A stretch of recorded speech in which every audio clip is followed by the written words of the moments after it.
I think the unique quality that RMU brings is that you can live and learn from your community or your home, have a family, continue to be part of that environment, but then have the opportunity to build those hands-on skills here on the main campus. I like that they have actual labs, so you're able to fully do hands-on things that you wouldn't be able to do anywhere else.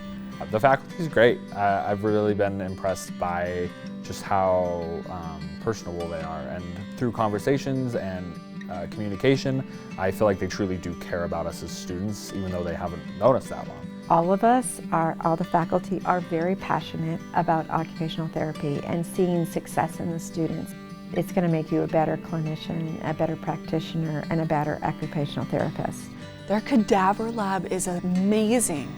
You're feeling what the tendons feel like, what the muscles feel like. It's a really neat, unique experience.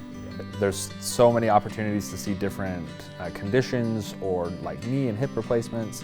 There's also a digital cadaver lab where you can pull muscles straight off the body and see what they are, which has been really helpful for connecting the dots when we're talking about kinesiology, movement, anatomy. It is fantastic. It is the best decision I've made.